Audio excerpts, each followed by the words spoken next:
Hi guys, it's me, Molly, of Soul School, Spiritual Guidance and Healing, formerly Dream Raven Metaphysics. How are you guys doing? It is so good to be back. Long story short, if you're new here, hi, I'm Molly. I read tarot cards, and I used to do that for a couple years, a while back, and then I took some time off to kind of just for 1,000 reasons, okay? If you are a subscriber of mine from the olden days, you guys, I'm back. This is like Molly version 17.0. I've really been through a tremendous amount of evolution since I was last running the channel. The bottom line is I got out of the practice of pulling cards for the collective, and I've missed it incredibly. So it's time, right? It's time to get back into this. Like I said, if you guys are new, welcome. I'm so glad you're here. General disclaimers for my readings, because otherwise I'm gonna ramble on for like 3.5 minutes before I get to anything. All right, so quick disclaimer, and then I'll tell you about the reading that I'm doing for you guys today. The disclaimer is that I want you to know that your free will is the greatest predictor of your future, okay? I read energy as it exists now, and we talk about energy in motion, and alchemy is really what I think we're all here for today. That's what I'm here for. I hope you guys are into that too. All of my readings are really, really focused on being able to alchemize the situation that stands before us, and that really does require your free will. All right, I'm not going to tell you what's going to happen to you. I'm going to tell you how you can make things happen. All right, that is enough.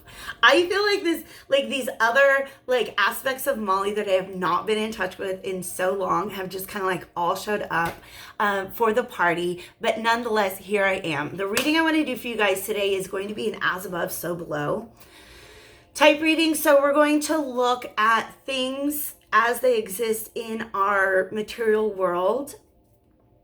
We're going to look at a collective goal, okay? This is a collective, what can I say? It's a collective energy. If you get to decide if you're a part of that collective or not. But this is a collective energy, and I'm starting off with the Alchemical Visions Tarot. This is take 2. I was shuffling, and right as I hit record on take 1, I had to stop my shuffle because look where I ended. Look where I got, you guys. On the split, if you've never seen this deck before, it's not a normal deck. Okay, look at all the information here, and don't worry, we'll unpack it. The purpose of this deck, it's like meant to be really like a key to the subconscious mind. So I'm using it today to tap into the subconscious of the collective. This is the Sun card. And the other half of my split, that was number 19, by the way, the Sun. Other half of my split is number 20, the Judgment card, okay? So there's a message in and of itself. We are on the precipice of, I think this is really almost just like a cause and effect, right? So the collective, if this is your message, okay, if you're a part of this collective, this is really, really a beautiful energy. This is a fun energy. I thought we might get like a talking to, but for some reason, this is like a really, really encouraging message, all right? I don't know why I thought that Spirit was going to be like mad at me. I'm sorry. I haven't been around. The Sun is a realization. That's all this really is. It's a big realization about like the way things work. All right. For some reason, like this, all these images up here they're representing to me almost like a mental framework, a mental schema, like a paradigm, a way of understanding the world. Okay. Because if you look at that, like that, the as above and so below. Okay. All right. Okay, thank you. I get the approach now. The as above and so below. Because I really feel like a big part of what the message that wants to come through is that the as above for a lot of us, it's thought, it's mind. Okay? Have you ever read the Kabbalion? Like all is mind. That is one of the basic principles of Hermeticism. All is mind. Okay? We're living in a tangible but malleable 3D simulation of the all is mind, okay? So this is the as above, okay? What's in our thoughts? There has been a tremendous shift in thinking, and I feel like it's very, very unburdening. How else can I say that? Like 10 of Wands. Like, have you seen the 10 of Wands? That guy's trying to carry like all of those sticks, right? I'm feeling the feeling when you finally just put them down and be like, you know what? These are not my sticks to carry. Like, I feel like there was a lot of, just like a lot of mental clutter up here. The Knight of Wands. Look at what's on his mind. It's just a bunch of like mechanisms and pieces. Okay, imagine that mental landscape versus, look, I don't know. Can you see what I'm getting at? Like, this is orderly and organized. This is random and chaotic. Okay? That's who was sitting underneath here, was the Knight of Wands. And there's just like this explosion, like this burst of like, so some sort of mental breakthrough, right? And I feel like really what you've done is you've written yourself a permission slip to just not like spend your mental energy on the things that you did in the past. And that might actually have been the way that you've been living your life for some time, but the realization that you've taken that, like, had that mental shift, right? That's what this moment is like. Whoa, wait a second. I do see the world very differently than I did back when I was all of that, right? I can feel it in my head. I don't know the words, but you know what I mean. There's like, oh, okay. So, thank you guys. I got a little flash of, there's this meme out there that it was just like an image that I actually would share with my students when I would teach them about my mindfulness, like my high school and middle school students. And one picture shows mind, F-U-L-L, mind full. Like your mind is full, right? This is a representation of mindful. M-I-N-D-F-U-L, mindfulness. You're aware. This is a journey, you guys. Look at this. This guy is on a horse. The Knight of Wands, the Knights are always on a mission. They're always like, have somewhere to be. Okay? This is where you've arrived. Freddie is here. You guys want to say hi? He's missed you too. But, my darling, I'm going to have to disinvite you from the chair because we're in the flow. All right? All right. Okay. And I also see that, like, how do I say this?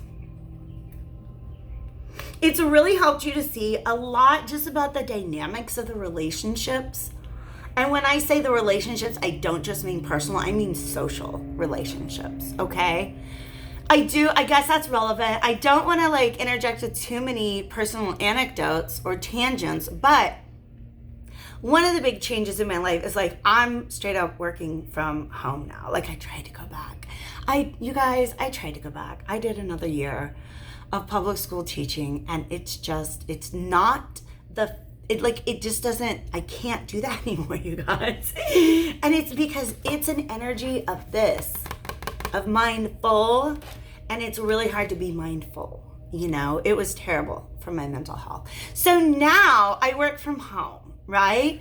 And my favorite thing about it is I no longer have to participate in like a lot of masking processes, a lot of like charade playing that I feel like I used to have to do to like get up and leave the house every day and participate in a template of society that I just was not like, it was not for me. Okay. I didn't fit into that anymore. And so I had to do so much to be able to make myself fit into that. And then one day I woke up and I said, you know what? I'm writing myself a permission slip to not do that anymore. Some days, I'm gonna be honest, you guys. Some days I don't. I wake up in my pajamas and I eat my breakfast and I start work. And I'm so freaking productive. Like the amount of extra mental space that I have free for, I don't know, I feel like you can write music. Like this is a space for writing music because it's well ordered, right? You've got, your lanes are open. You can move through them. just translating, all right? So that's something that I feel like you guys similarly, right? That's a metaphor for what it means to write yourself a permission slip to not have to waste or exert mental energy on things that you used to, all right? And like I said, I feel like that might have been going on for a while. This is hilarious because look at how like fussy these people are. They're all dressed up. They're all fancy. Like imagine what it was back then. You know, each of these women is wearing a corset that she hates. Maybe not the one in the middle because she's like a shepherd lady, I think. Maybe a shepherd. Anyways, okay? It's all about these are people playing their roles in society. And there's a way that I think that each of us have let ourselves off the hook. Okay? In that regard. Like, you've given yourself permission to not have to fulfill certain roles that you used to. All right? So instead of all fancy and dressed up, who are you showing up as? Loincloth daddy. Hello. This is the judgment card. Okay? So this was the split that I found. 19 sun, 20 judgment. All right. So this is a natural progression. Once you see things in this way, you're going to start doing things differently. You might burn some empires to the ground, right? You're of your own making. Okay. I can't remember if I talked about that in this or my last introduction. But that's it. That's what I've been doing. There's not even a fire. I just imagined it. I just completely have needed to restructure my life in a lot of ways. And I feel like this was the final step in that process, right? So judgment is about things rising up again, okay? So what are we going to rebuild? It's almost like the opposite of a tower because a tower, right, is an indication that something that you've built is coming down, right? It's almost like this card is here to say, hey, something that you previously deconstructed, now let's build it up again, okay? And we're going to build it up in a way that's going to be like way more awesome. In fact, you can see there are many, many towers here. Many, many towers. Okay. And so you have literally risen above. You have grown to a dwarf.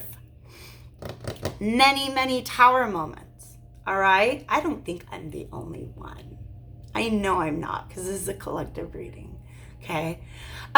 Remember like a couple years ago when the whole world went into lockdown and it was almost like there was this collective, there were collectives that formed, right? Meaning almost like when you're in school and there's different grade levels, right? I felt that there are a lot of people out there going through a lot of the same personal evolution lessons that I was, right? And it's almost like we graduated, you guys. It's almost like that process that began all those years ago. Now I have to get back into astrology and figure out what's happening. But that process that began years ago, there have been many, many, many tower moments, okay? But like I said, the tower falls because it was not built on the proper foundation. It's almost like we got like our architecture degree. Like we're engineers now. We know exactly how to build our towers and where to build our towers in order to make them last, okay? That's exciting. And then underneath this, by the way, there are many things that you're not even aware of. You're not even aware of. Let's leave those. We can't dig. This is the Page of Coins, okay? Fireworks. That's what I see there anyways with those. And it is the 3rd of July. This might be posted on the 4th. We'll see. Is today the 3rd? Yeah. So this is like a new, what can I say? They really want me to focus on the fact that these hands are like the moment when these two hands touch, okay? This can almost represent like Kundalini energy.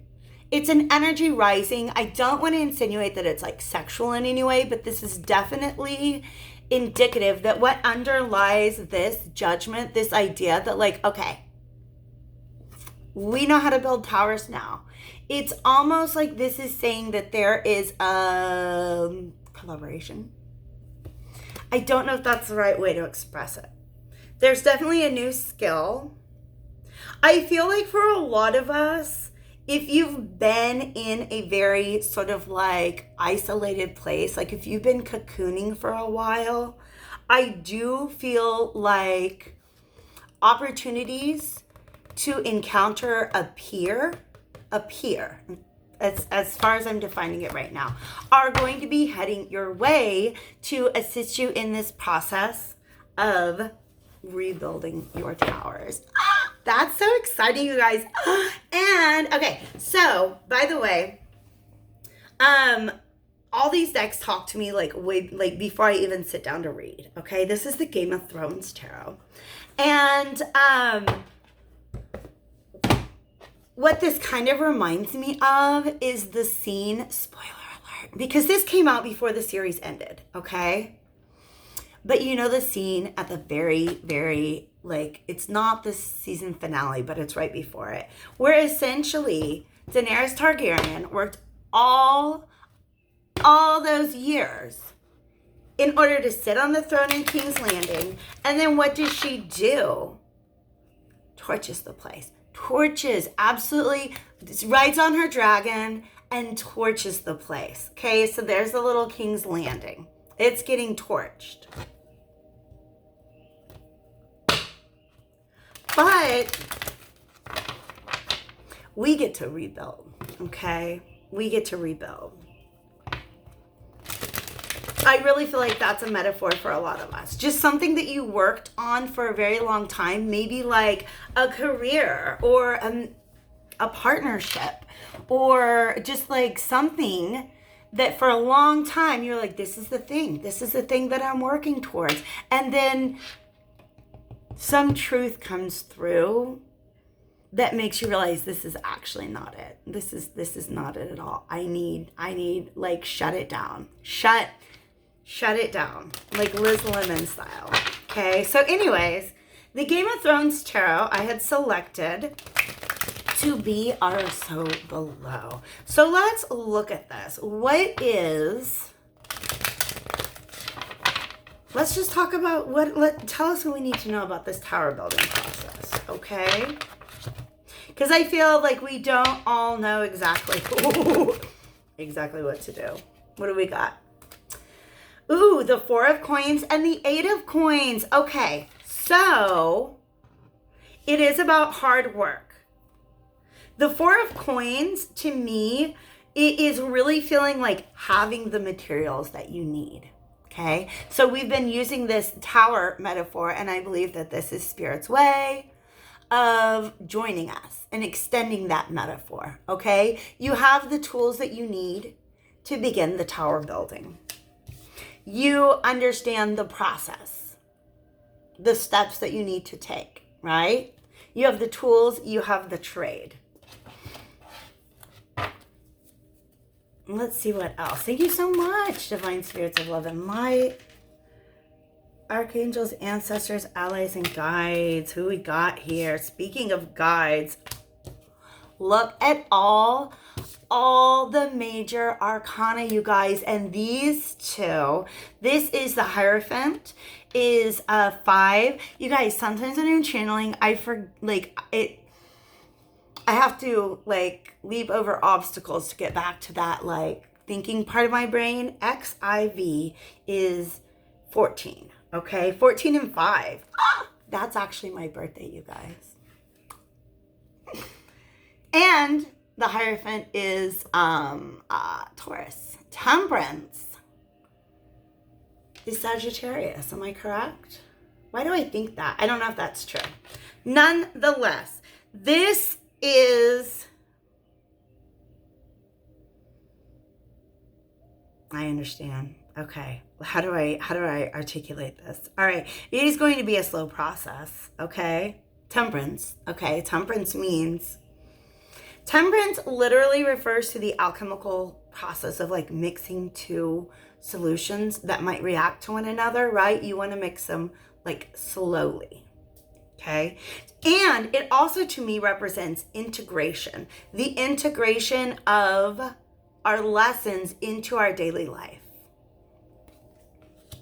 So I feel like, and we know, you guys, this to me is sacred teachings, like arcane. Like, I don't even want to say sacred, except for they are. I do think they are. But the way that I want to represent these particular, it's like inner knowings that you have, not because you found them in a book, but because you went within, okay? The books helped maybe give you a frame of reference, a perspective, but there's a lot of learning that you've undertaken that just has to do with like your own process of maturation, okay? You have, this is actually really very promising, okay? It's not very specific, and I think that's okay, because each of us has something different to build. But look at the Ace of Cups on the bottom of that deck. This is one of my favorite cards in this deck, and it's one of my favorite Ace of Cups ever. Can I get you guys a better, oh, isn't that beautiful? Isn't that beautiful?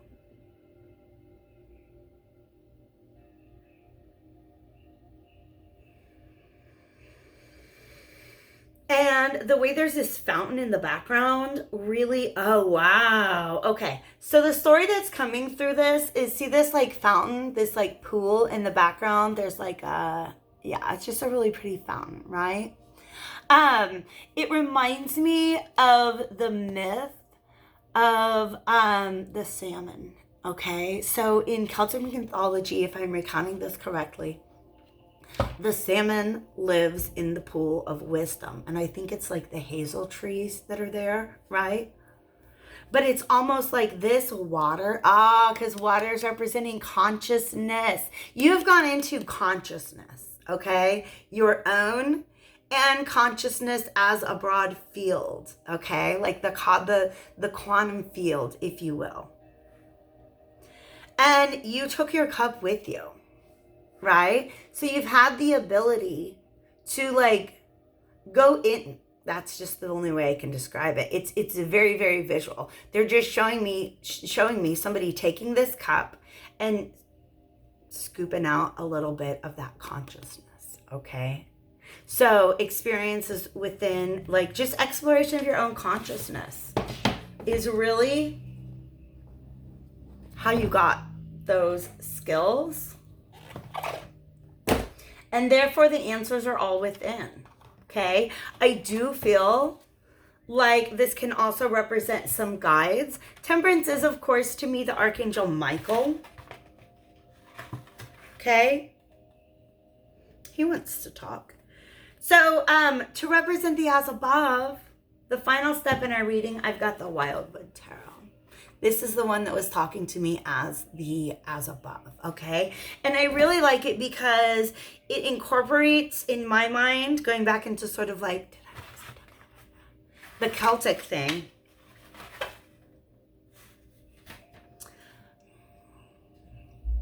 What was I saying? To me, this represents almost like a realm between the worlds, okay? So if you're somebody who's really doing this, taking your cup and dipping it in the pool of consciousness and coming back with wisdom and knowledge and the keys to the universe, then you know you have access to that realm, okay? Because our consciousness is the schema. Does that make sense? How do I say this? Yeah. Okay. The schema, the order, the framework. Remember how I was talking about being mindful? And just understanding, I don't know, I really do feel like I'm talking to a group of people who have an understanding of the basic principles of the universe. You got all these alchemical symbols going on. Okay, polarity, vibration, cause and effect, stuff like that.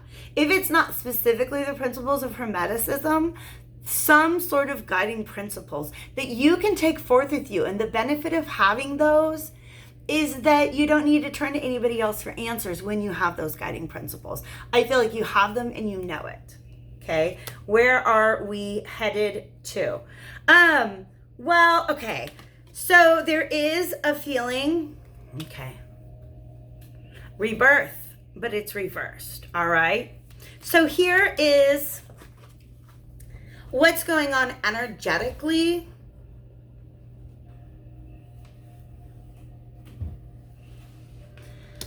That's impacting our ability to go ahead and just do the new building, okay? All right, this is the as above, all right? Our so below is just like we've got the tools, we've got the skills, we've got the guidance, we've got the understanding. Let's go build a new castle, all right?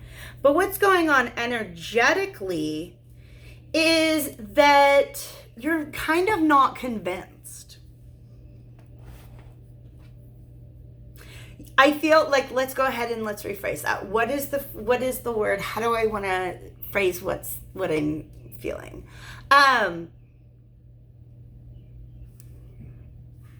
It's almost like you're wary of tower building in general. Okay? You're like, with this potential partnership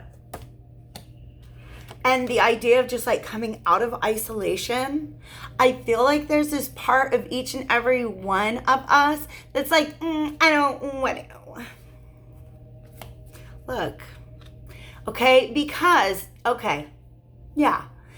even if you are a traveler of both time and space, you're still a human being whose feelings get hurt. And whose feelings are probably getting hurt a lot around the time that you started to withdraw from a lot of the relationships in your life, okay? So if you're somebody who's coming out of isolation, it's almost like there's still a little tiny bit of wallowing that's going on there, and that's okay, because it's not a crime to have an ego. It's not a crime to have hurt feelings, okay? What the messages that I have channeled have instructed me is that you just got to be able to see through that part of yourself and don't let it rule your decisions, okay? We know that building the tower is a thing we need to do. There's just a little part of us inside that's like, they didn't like my last tower. It makes me think they're like my new one. You know, I don't know. It just feels like a very valid hurt child feeling in each and every one of us, all right? But that's beautiful that I just was talking about it as like a hurt child, because here's the guidance, okay? Here's the guidance. Here's the mentor that's coming along to help you draw back the bow and just like aim it, just shoot it. This is a very withheld, inward facing energy, and this is a very outward facing energy, all right? I just feel like even though they're both bald, look at that. So, okay, so this is a guide. I really do think this is a guide. If it's not a guide, it's some sort of wisdom, all right? It could be your higher self, all right? Your higher self is ultimately one of your greatest teachers in this life. All right. So I feel like the connection has been made. The relationship between you and your higher self that allows the mentorship to happen. Does that make sense? Okay. 8 of Vessels to me, what this is representing, which is the 8 of Cups, and it's reversed. It almost feels like, how do I say this? It's just like kind of awkward to walk back into King's Landing and start rebuilding it after you just set the whole thing on fire. There's almost this sheepishness, okay, involved in walking back towards certain things that you had just really taken a vacation from in the past, all right? So coming out of the cocoon, wanting to be the butterfly, and almost kind of like dragging your feet at the fact that you're going to have to re-enter some old territory, all right? Because, okay. That's the obstacle. It's not anything in the material world. The obstacle is the feelings, Okay? That's the way that they're showing up. Where did that go? Did I drop? Oh, I flipped it over. The Four of Cups and the Eight of Cups, right? The feelings, all right? So those can be transmuted. Those can be transmuted. Absolutely 100%. Let's see. Ooh, I think there's a fear about having to re-enter society. Okay, if you guys have had like some time away from the world, okay, it's a little scary because the world is on fire. It's a little scary to go back into the world. Like really be present with the world around us as opposed to our own internal world because it's kind of on fire. But also, look at all the busyness, the busy bee. These are the people who put on their fancy corsets and go to their bank jobs every day. Right? And here we are feeling poor in the midst of all that, almost like beggars. Okay? Why is this rake broken? I've never seen that before. And then I just got that quote in my mind. There's this book, I think it's Light in August by Faulkner, where this lady's like, oh, I've always gotten along on the kindness of others. There's this sense of, it's almost a sense of shame, all right? I feel like there's this teeny tiny sense of shame that's still hovering in the thought process, in the subconscious, in the quantum realm, in the aura, about your ability to fit into this broken world we live in. Okay? I don't think it's a shame that it feels like that. It's what it feels like. It's coming from the sacral chakra. I feel like it's a programming issue. Okay? Just talk to yourself. Talk yourself through it. Okay? Break it down. Identify the thought or the behavior that most closely mimics shame and speak to it. Understand it, listen to it. Be like, what is this? Why do I feel this way? Okay? Because it's an old residue from before. Okay. Ooh, that's interesting facts. Water doesn't burn. Was just the thought that came through my mind, okay? So you can build down all the material, physical towers in your life that were built on rocky foundations, but you can't just like, that process didn't wipe away the way it made you feel. The way it made you feel. To be in a place that you didn't fit into. To have needs that weren't met. To have to sacrifice things and to grieve that. That's really, really what I'm feeling here. Is you have everything, each and every one of us. We have everything that we need to do the building, to make a new tower. It's going to be a tower unlike anything you've ever built before. Because you've got the keys, you've got the skill, you've got the tools. You've got the loincloth. Okay, be you. This is going to be the best tower you have ever built in your life because it is the one that most closely resembles your authentic self. I feel like there's a part of us as a collective that's a little worried about how the world out there might respond to our true authentic selves. Okay, so all we have to do is just find each other and be our authentic selves together. And everybody else in their fancy, stuffy clothes can do their own thing. And we will build the new tower together. Okay, I love you guys. Thank you for being here.